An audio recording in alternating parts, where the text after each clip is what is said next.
एक दफा का जिक्र है। एक छोटे से गांव में मैक्स नामी लड़का रहता था। मैक्स हमेशा अपने घर के आसपास के जंगलात, मैदानों और दरियाओं की खोज में रहता था, जहां वो कुदरत के राज और पोशीदा खजाने तलाश करता रहता था। एक दिन जब वो एक चट्टानी पहाड़ी के करीब खेल रहा था, तो उसने युखा एक बड़ा धब्बेदार अंडा जो नरम मिट्टी में आधा दबा हुआ था। मैक्स की आंखें हैरत से खुल गईं। ये तो जरूर डायनासोर का अंडा होगा, उसने जोश से कहा, और बगैर सोचे समझे इसने एहतियात से अंडे को अपने बाजुओं में थाम लिया। अंडा गर्म था और उसमें एक अजीब, तकरीबन जादुई रोशनी चमक रही थी।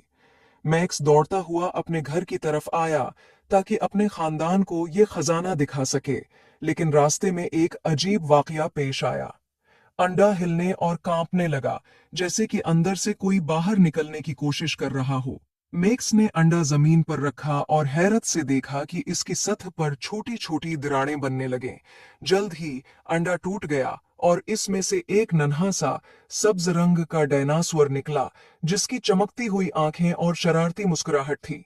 वाह, एक हकीकी डायनासोर, मैक्स हैरत से बोला। लेकिन इससे पहले कि वो कुछ कर पाता, नन्हे डायनासोर ने एक शरारती धाड़ मारी और जंगल की तरफ भाग निकला। मैक्स नन्हे डायनासोर के पीछे हंसता हुआ दौड़ पड़ा, जो कि दरख्तों और झाड़ियों के दरमियान तेजी से भाग रहा था, और उसने मैक्स को पूरे गांव में दौड़ाते हुए हर तरफ हंगामा बर्पा कर दिया। आखिरकार नन्हा डायनासोर गांव के फवारे के सामने रख गया। मैक्स भी वहां पहुंच गया, हानिपते हुए मगर मुस्कुराते हुए।